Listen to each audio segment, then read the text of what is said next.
So T, what you got, man? You got some stories. I know you got some stories. We all got them. Yeah, Terry, what was how did you come on, man? Cause it was just like Terry just like appeared. Terry just like whoosh with a guitar was playing. It was like, wait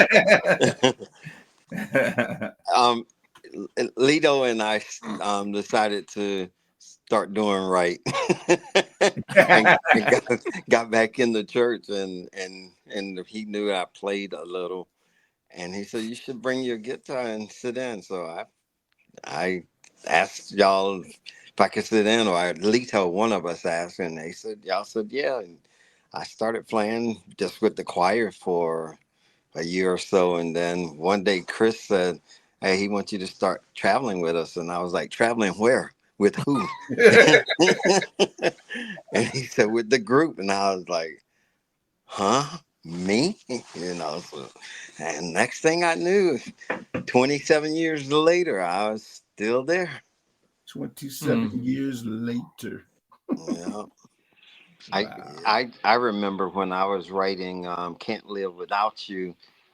He was in his office at church, and I walked down there, and I brought my guitar down, and I played a little bit of it for him, and he said, "Call Byrd. I like that.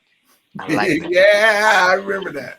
Yeah, he said, "Call Byrd. That. Give him that, and let's work with that." Because and then Chris, you said, "Hey, we need that tempo for this album that we are Yep. doing," and Mm-hmm.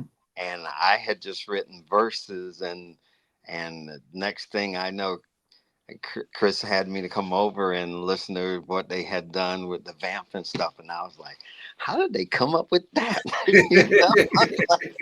you know, I Man. mean, I knew how I wanted it to sound, and I had some of it together, but when Mm-hmm. y'all went into the vamp and all that stuff, it just was Mm-hmm. boggling, because I was like, man, from what I had done to what the finished project, or those tracks were, it was just amazing.